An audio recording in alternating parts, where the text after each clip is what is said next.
대통령이 이제 도어 스태핑 출국길 문답했지 않았습니까? 그런데 어제는 흰남노 관련해서만 질문을 받겠다 이런 얘기를 하더라고요. 칼같이 선을 그은 건데 또 지난번에 제가 며칠 전에 다른 모임에 갔더니 이번 대통령은 흰남노만 잘 막으면 그나마 지지율도 올라가고 선전할 것이다 이런 얘기도 제가 들었습니다. 아무래도 지난번 폭우 때 실점했던 것이 좀 뼈아팠던 걸까요? 어떻게 보십니까? 이런 대통령의 태도나 이런 것들. 대통령이 국민께서 피해를 보시는데 그럴 때 퇴근하지 않는다는 것은 당연한 겁니다. 네. 그런데 이번에 그 부분을 내가 퇴근하지 않았다, 뭐 24시간 대응하고 있다, 이것이 또 언론에서 많이 이렇게 칭찬하듯이 보도하는 것 자체가 네. 상당히 좀 불편한 보도다. 이런 보도 되게 이례적이지 않습니까? 불편한 보도다라고 생각을 하고요. 네. 도어 스텝 인터뷰를 할 동안에는 이번에 태풍만 질문을 받겠다라는 것은 저는 개인적으로 그런 생각이 들었습니다. 이번에 그러니까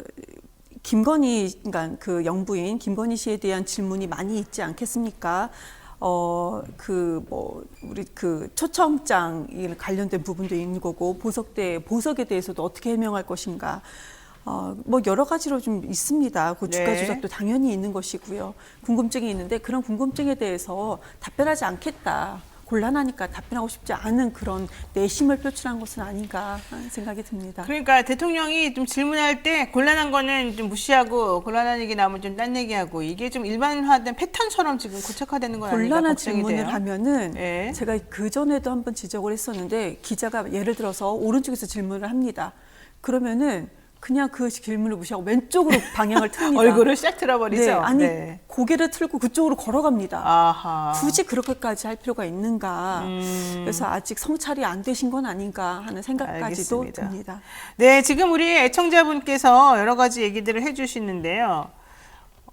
보니까는 내가 사는 곳은 비도 안 오고 창문 꽁꽁 잠그라를 다 잠갔더니 아무것도 없고 애꿎은 학교 휴교만 하고 뭡니까 이게 이런 얘기도 하시고요. 태풍수는 끝났습니다. 네, 바람도 안 부네요. 괜히 이것 때문에 뉴스타파 보도만 덮인 거 아닙니까? 이런 얘기하는 분도 계십니다. 어쨌든 그래도 태풍 때문에 우리가 피해를 그러니까 태풍 걱정했던 것보단 덜 본 상태니까 그나마 다행이라고 여기긴 해야 될 것 같습니다. 자, 이렇게 얘기하는 동안에 또 김용태 최고위원 오셨습니다. 어서 오세요. 네, 안녕하십니까. 아침에 너무 힘들었죠? 강변북로가 통제돼가지고. 네, 저도 거기 갔다 오다가 1시간 동안 뺑글뺑글 돌다가 서울역 쪽으로 늦게 돌아오신 거 아니에요? 왔어요. 구체적인 네, 동선까지만 얘기하고 어쨌든 많이 발을 좀 동동 구르셨겠어요. 예, 오늘 뭐 빨리 와야 되는데 통제되다 보니까 네, 예상보다 네. 또 일찍 나왔는데도 많이 길이 막히더라고요. 네. 자, 근데 어쨌든 대통령 이번에는 용산에서 철야한다고 하시고 뭐 지난번에는 다른 사람 아파트 잠기는 거 보면서 퇴근하셨던 그것 때문에 많이 혼나셨는지 지금은 좀 이번에는 대처를 잘 하신 거를 네, 봐야 뭐 됩니까? 지난번 폭우 상황 때 사실 잘 못했다고 야당과 많은 언론에서 비판을 받으셨고 네, 네. 거기에 대해서 아무래도 좀 대통령으로서 이번에는 어떤 태풍 상황에 있어서 좀 만전을 기하려는 모습을 보여주시려고 노력하신 것 같아요. 그래서 저는 어제 보여주셨던 모습 그대로 앞으로도 어떤 재난 상황이 발생했을 때 좀 선제적인 조치를 해줬으면 좋겠다. 네. 그렇게 생각합니다. 근데 뭐 어제 뭐 특별히 뭘 보여준 건 아니잖아요. 그냥 뭐 의지만으로도 사실 의지만으로도? 많은 국민들이 그런 대통령을 기대했던 거잖아요. 지난 폭우 상황에서는 사실 거기에 응답하지 못했던 부분들이 있으니까 네네. 이번에 좀 잘 대처하셨다고 생각합니다. 그렇군요. 자, 근데 국민의힘이 또 이런 상황에서 전국일을 여는데요. 네네. 전국일을 열 때마다 폭우가 온다 이런 얘기도 있더라고요. 작가님이 정말 잘 캐치하시는 이거 기억하시는 분이 많이 없는데 네. 지난 폭우 상황 때 저도 기자회견 있었는데 취소했거든요. 그래요, 왜냐면 맞아요. 그때 관악에서 세모녀가 반지하에서 네. 안타깝게 목숨을 잃는 사고가 있었고 네. 근데 그럼에도 불구하고 그때 저희 집권 여당으로서 전국위를 개최해서 많은 비판을 받았었거든요. 과연 국민들께서 집권 여당이 도대체 무엇이 중요한 것이냐, 네. 무엇이 중요한데 왜 이렇게 지도체제에 되게 급하게 지금 태풍이 오는 상황에서 재난 상황에서 과연 전국위를 여는 것이 맞느냐에 대한 비판이 있었는데 네. 여기에 대해서 좀 안타깝게 생각합니다. 당 지도부나 이런 거 결정할 때 좀 더 국민 맨날 그 정기국회 할 때 민주당도 마찬가지입니다만 네. 민생을 강조하는데 정작 이렇게 중요할 때는 항상 좀 그런 것과 괴리된 결정하는 것 같아가지고 그렇죠. 안타까운 마음이 있습니다. 네, 이건 뭐 더불어민주당도 마찬가지 얘기인데요. 요즘 그 민생이랑 이 태풍 때문에 국민들, 서민들은 걱정이 많은데 계속해서 뭐 의원총회 열면서 이렇게 보복 전국에 대한 얘기만 하고 있느냐, 뭐 방탄 얘기만 하냐 이런 얘기도 좀 있습니다. 이거 어떻게 보세요? 우선은 그렇게 언론에서는 그렇게 질문을 많이 하는데요. 저는 이거 자체가 아예 다른 사안이라고 생각을 합니다. 왜 그러냐면 집권 여당이라고 합니다. 우리는요. 책임 정부라고 얘기를 하는 것이고요.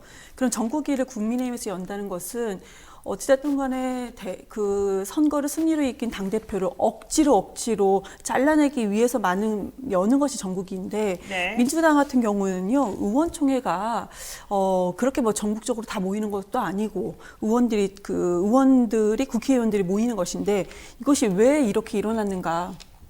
당원들이 뽑은 그러니까 당대표를 어떻게 보면 억지로 검찰이 수사를 들어가고 출석 요구를 하는 그런 부분에 대해서 이 부분에 대해서는 결정을 해야 됩니다. 네. 이걸 결정하지 않고 그럼 이재명 당대표한테 무조건 다 미룰 수는 없는 부분입니다. 그래서 이거는 정말로 민주적인 절차에 따른 그 절차의 결과다라고 말씀을 드려야 되는 것이지 이거를 동등하게 같이 놓고 볼 수는 없다고 생각합니다. 그렇군요.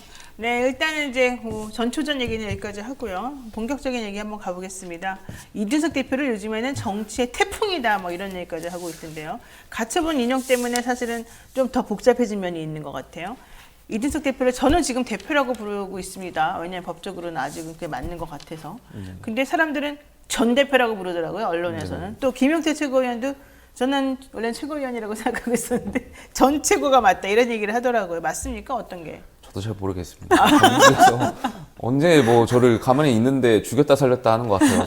맞아, 본인이 가만히 불려주고 있는데. 싶으신 대로 불려주면 될 것 같고요. 네. 근데 어제 또 그 비대위가 해산하면서 권성동 원내대표께서는 또 당대표 직무대행이라는 표현을 쓰시더라고요. 권한대행. 네, 맞아요. 권한대행인지 직무대행인지 저도 이제 헷갈려가지고. 권한대행은 뭐고 직무대행은 뭐죠? 그건 모르겠어요.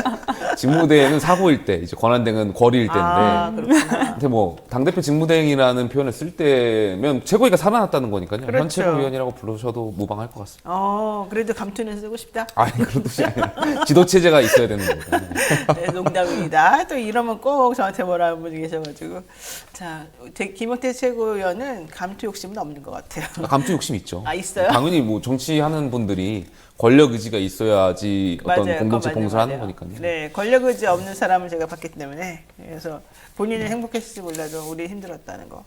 자, 공개 자맹증인 이준석 대표 얘기 한번 해보죠. 어제 오랜만에 방송 인터뷰한 게 있어요. 잠깐 들어보겠습니다. 현재로서 대통령에게 하고 싶은 말씀이 있다면 어떤 게 있을까 이런 질문이 들어와 있습니다. 성공한 대통령이 되십시오. 하하하.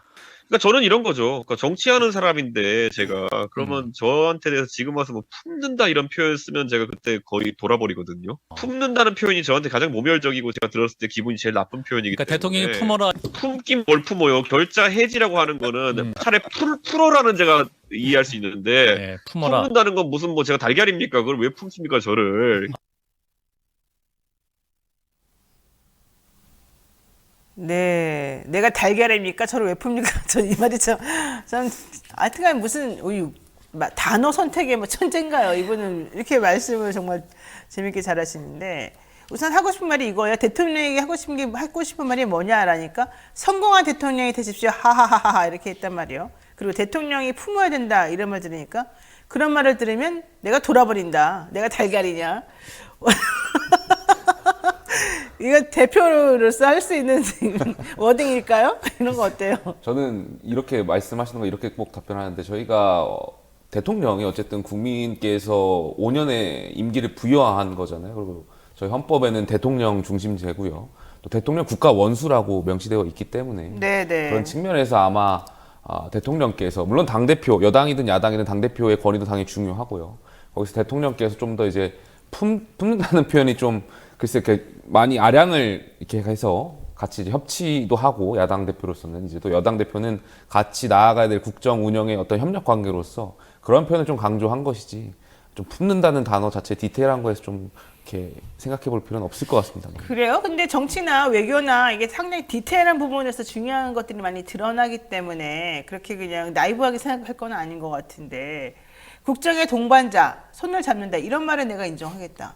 그런데 나를 품는다? 이건 매우 모멸적이다. 지금 이랬단 말이죠.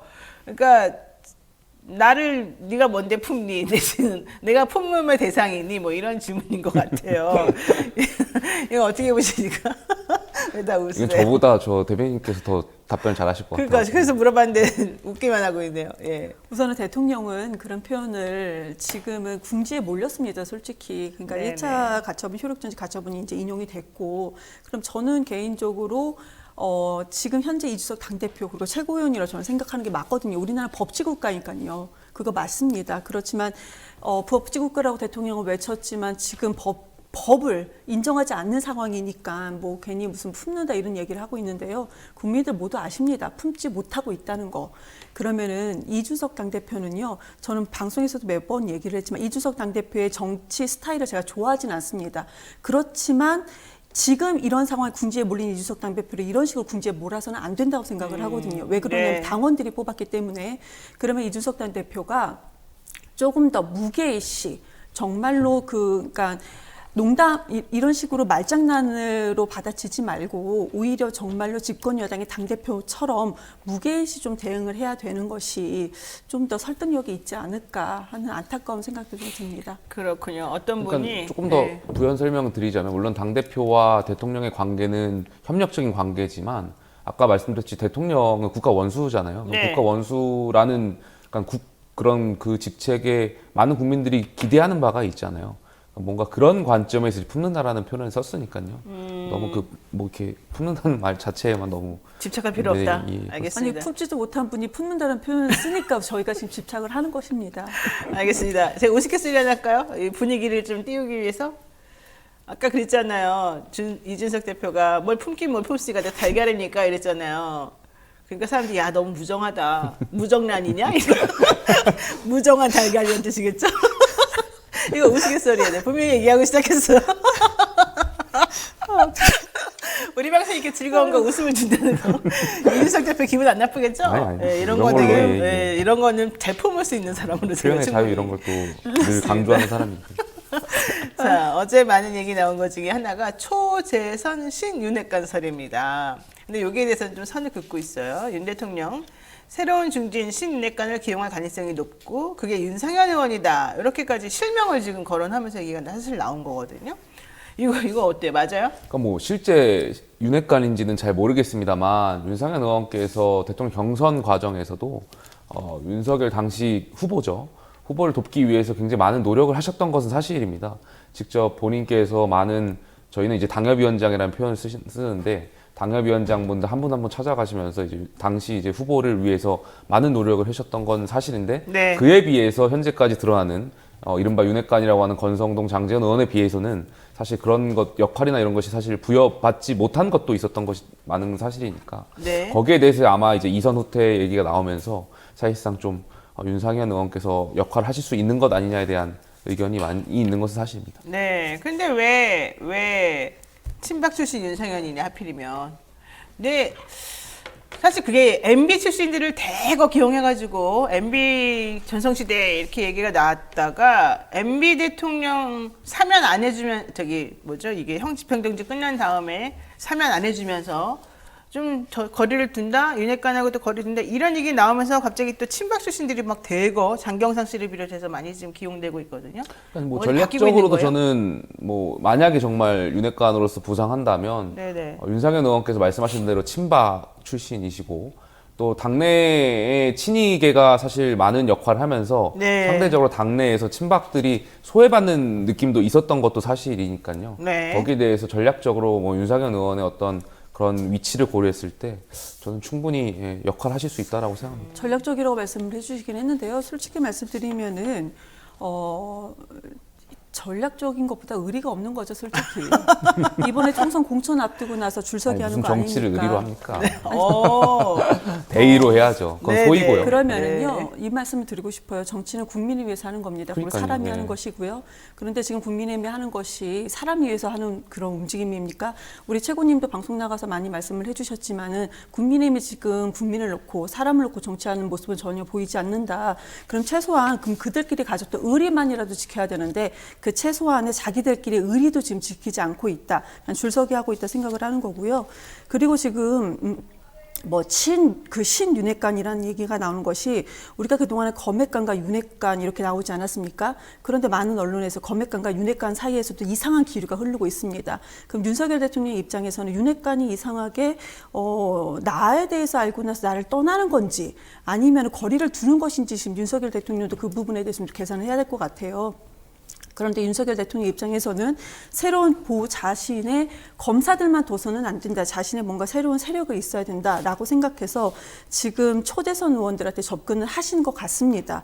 그래서 지금 국민의힘이 115명 정도에서 초대선 의원이 84명입니다. 네, 70%가 엄청 많아요. 넘는데 네. 그중에서 반은 아마 꼬실 수 있다라고 생각을 하시는 것 같아요. 그렇지만 이런 식으로 하시면 안 됩니다. 다시 처음으로 돌아가면 국민을 위해서 정치를 하셔야 되는 것인데 이런 식으로 대통령도 국민의힘 의원들도 이렇게 해서는 안 된다고 말씀드리고 네. 싶습니다. 저도 저희 당을 향해서 국민을 위해서 일해야 된다고 많은 목소리도 내고 있고 이제 뭐 그렇죠. 비판의 목소리도 내고 있는데 예, 예. 민주당에서 저렇게 또 말씀하시니까 좀 당황스럽네요. 민주당도 국민을 위한 정치 하셨으면 좋겠고요.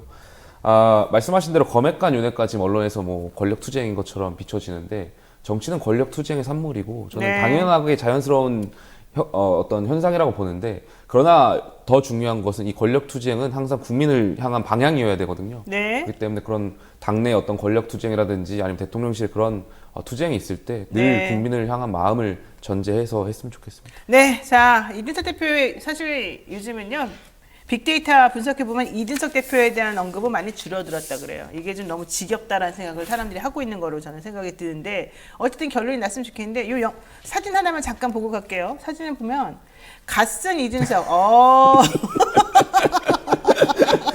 대구에서 깜짝 기자회견 하면서 도포 차림의 사진을 올렸습니다. 정말 무슨 도령같이 생겼는데 당황스럽네요. 이게 아마 저런 사진 볼 때마다 당황스러워가지고. 그렇죠. 예, 점점 근데 최근 사진 중에 가장 가장 귀여운 잘 가장 어울리는 그래도 얼굴이 사진인데요. 좀 이렇게 얼굴도 복스럽게. 다른 아니, 저 면에서 사진 나왔고. 찍은 참모를 좀 경질해야 될 것 같은데. 왜요?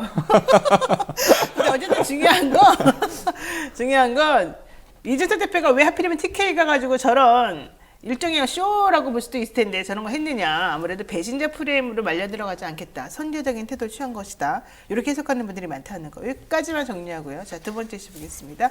노영희 뉴스 인사이드 함께하고 계시고요. 지금 해야 될 주제는 이겁니다. 민주당 얘기 관련된 얘기인데요. 민주당이 윤석열 대통령 허위사실 공표 혐의로 검찰에 고발했습니다. 이재명 대표 수사에 대한 맞불 성격인 것이기도 하고요. 얼마 전에 있었던 도이치모터스 주가 조작 재판과 관련해서 나온 그것을 이제 한번 끌고 나가보겠다 이런 얘기인 것 같거든요. 자, 원래 오늘이 이재명 대표에게 검찰에서 그 수사기관에서 조사받으러 오세요라고 얘기하는 날이잖아요. 허위사실 공표 관련된 공직선거법상. 그러니까 백현동 그 개발 관련해서 국토교통부로부터 협박받았다 뭐 이런 내용, 또 그냥 김문기 씨인가요? 그분을 잘 모른다라고 했던 이런 것들에 대한 수사인데요. 어떻게 오늘 안 나가시는 게 안 나가기로 한 거죠? 어제 의원총회에서. 의총에서는 그렇게 서면으로 네, 조사하는 게 맞다. 안 나간다고 해서 무조건 이 부분에 대해서 검찰이 수사하는 부분에 대해서 응하지 않은 것이 아니고 네. 서면으로도 충분하다. 네. 왜냐하면은 이것이 협박이라는 것이 내가 그렇게 느꼈다는 협박인 건데 이거 자체가 허위사실이라고 얘기합니다. 그리고 지금 그 공무원 그분도 7급 공무원이신 거예요. 단체로 여러 분이 많이 가셨습니다. 그러면 그때 당시에는 그분의 정확한 것을 모를 수도 있다. 이건 네. 개인 느끼는 거 아니겠습니까? 그런데 그 부분을 개인 느꼈던 부분을 허위사실했던 부분은 이것은 서면으로도 충분하다라고 네. 생각을 합니다. 그리고 지금 명절을 앞두고 솔직히 그렇게 일부러 사진을 찍거나 영상을 남길 필요는 있는가라는 개인적인 생각도 듭니다. 네, 저는 알겠습니다. 관련해서 말씀드리면 네. 물론 저는 이런 상황이 있을 때 역지사지를 항상 고민해 보거든요. 네, 만약에 네. 저희가 야당이었고 정부에서 야당 대표를 향해서 이렇게 소환을 한다면 네. 과연 우리는 어떻게 말을 했을까? 저는 그런 측면에서 민주당의 어떤 야당 탄압 프레임을 이해 못하는 바는 아닌데요. 한 가지 궁금한 것이 어제 검찰총장 후보자 청문회를 보니까 네, 이원석 후보자. 이재명 대표께서 서면 조사에서도 응하지 않았다고 하시더라고요. 그게 사실인지 좀 궁금하고 왜 서면 조사를 응하지 않는 거예요? 아니 전- 세 개 중에 세 개에 대해서 물어봤고 그 중에 두 개에 대해서는 이미 답을 했고 하나, 한 그 개에 한 대해서 개는 왜 안 하지? 그때 당 대표 선거였잖아요. 그래서 전당대회 때문에 바빠가지고 세 개 중에 두 개는 했고 하나는 하고 있는 중이었는데 소환 뭐 내지는 출석 요구를 했다 이런 얘기였던 것 같아요. 자, 근데 그거보다도 제가 궁금한 건 이거 시간이 없으니까 이거 꼭 물어볼게요. 그 도이치모터스 주가 조작 의혹 관련해서 재판이 있었잖아요. 근데 권오수 그쪽 변호인이 녹취록을 공개했단 말이죠. 근데 사실 그 녹취록은 제가 봤을 때 검찰도 다 가지고 있는 녹취록이에요. 뻔해요. 2010년 1월 12일과 13일 관련된 이 주식을 좀 매수해라, 매도해라 뭐 이런 얘기 관련된 그 김건희 여사에 대한 내용이었는데요. 그때 당시 윤 대통령은 우리 아내는 손절했기 때문에 전혀 모른다라고 했는데 사실 그 내용을 들여다 보면은 아닌 것 같거든요. 이거 대통령 공직선거법 위반으로 봐야 되는 거 아닙니까? 그러니까 이 녹취록만 가지고, 그러니까 이 핵심은 결과적으로 김건희 여사께서 주가 조작인지 알았냐 몰랐냐에 방점이 있는 거잖아요. 알았냐, 알고 몰랐냐? 이제 했으면은 그건 문제가 될 수 있는 거고. 본인이 어쨌든 적극적으로 한 거 아니냐? 예, 모르고 이렇게 물어봤을 수 있는데 이 녹취록만 가지고는 그것이 알고 한 알 건지 수 모르고 없다. 했는지 알 수는 없다고 보고요. 다만 주가를 이렇게 저도 주식 거래를 할 때 물어보고 그렇게 하세요라고 이렇게 했을 때 그렇게 하세요 이렇게 답을 하지 않습니까? 네. 근데 그런 거는 이제 좀 이런 녹취록만 가지고 평가하기는 어려울 것 같고요. 좀 네. 더 지켜봐야 될 것 같습니다. 근데 핵심은 그거잖아요. 2010년 1월 12일 날하고 1월 13일 날께 사실은 좀 중점적으로 문제가 됐었고 또 6월 달께 문제가 됐었는데 1월 12일 날에는 그 선수 이모 씨라는 분이 자기는 여기 관여하지 않았다라고 했어요. 그렇다면 1월 12일 날 주식 거래는 전적으로 김건희 여사가 이제 했다고 볼 수밖에 없는 거잖아요. 근데 거기 내용 보게 되면은 뭐 이거 사라 말아라 51개의 그런 범죄 사실가 연루된 것처럼 보이는 정황이 나와요. 근데 이게 특히 뭐가 문제냐면 지금 현재 공범들이 재판받고 있는데 그 공범들의 범죄 일람표에 1월 12일 날 있었던 51개의 그런 그 주가 조작 관련된 행위들이 다 적혀 있다는 거예요. 그러면 그 당시에 대통령하고 대통령 부인이 나는 여기 이름에서 전혀 모르는 내용이다라고 했던 것이 일단 첫 번째 거짓말이었다는 거죠. 왜냐하면 이 씨라는 사람은 1월 10일 날 나는 아니었고 1월 14일부터 했다고 했으니까. 근데 두 번째 1월 12일 날 있었던 51개의 그런 범죄의 사실이 이거는 범죄 일람표로 나오니까 이 씨가 안 했다 그러면 부인이 한 것 같은데 그렇다면 부인이 그동안에 거짓말한 거고 남편도 그걸 몰랐을 리가 없지 않느냐 이제 이런 얘기가 됐거든요. 그러면 거기에 대해서는 먼저 좀 해명을 해줘야 돼요. 말씀하신 거는 그 이 씨의 주장에 어떤 범죄 일람표에 나오는 거 아닙니까? 아니 이 씨의 주장이 아니라 그거는 검찰이 공소제기한 범죄 일람표에 쭈루루 나오는 거예요. 근데 이 씨는 안 했다는 저는 좀 11일 당황스러운 관여 안 했다는 게 이 모든 주가 조작 혐의 의혹이 문재인 정권의 그러니까 당시 윤석열 검찰총장 때 있었던 거지 않습니까? 문재인 정권에서 1월 10일하고 1월 2010년 그러니까 이 정권은 검찰 수사 말씀입니다. 수사는 나중에. 예. 그래서 문재인 정권에서 그 당시에 윤석열 총장께서 사실 반대되는 어떤 정권에 반하는 행보를 하면서 그때 굉장히 많은 검사를 투입해가지고 수사 인력을 투입해서 실제로 수사를 했던 거고 무혐의가 나왔던 거잖아요, 당시에. 근데 이제 와서 왜 계속 이렇게 의혹을 여당을 향해서 여당이 아니죠 대통령실에서 하는지 잘 모르겠습니다만 이것과 관련해서 뭔가 의혹이 있다면 전 수사기관에서 더 공정한 수사로 이렇게 응답하면 될 거라고 생각합니다. 그러니까 대통령이 거짓말했는지 아닌지 모르겠지만 네. 일단 당시 수사 과정에 저는 문제가 아니라고 있으면 지금 현재는 생각되는데 네, 물론 이제 문제가 현재까지 있으면 나오는 의혹만으로는 저는 거짓말했다고 생각하진 않고요. 예. 벌써 시간이 돼버렸네. 어떻게 30초만 대답해 보셔요 이 문제. 검찰이 범죄 일람표는 오류가 없다고 분명히 얘기했습니다. 그리고 그 범죄 일람표에는 김건희 씨와 그 윤석열, 그러니까 그 어머니 장모하고 같이 32초 만에 물건을 내놓고 32초 만에 다시 받고 그런 통정 거래가 있다는 것이 분명히 나와 있습니다. 그런데요.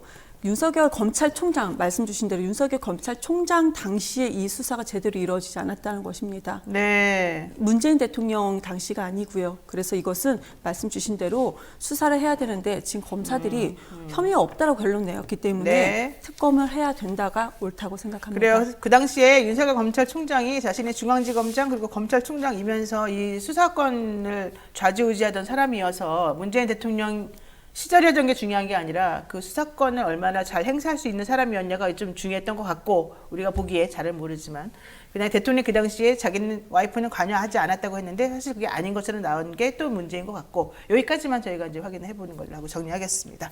네, 오늘 정말 이 재난으로 인해서 좀 늦게 다 정리가 돼가지고 너무 죄송스럽고 다시 한번 죄송하고요. 그다음에 저희 20만 돌파한 또 첫 번째 날 또 같이 함께하게 돼서 너무 감사드리고요. 오늘 여기까지 두 분 말씀 듣고 정리해야 될 것 같습니다. 두 분 오늘 말씀 고맙습니다. 감사합니다. 네, 감사합니다.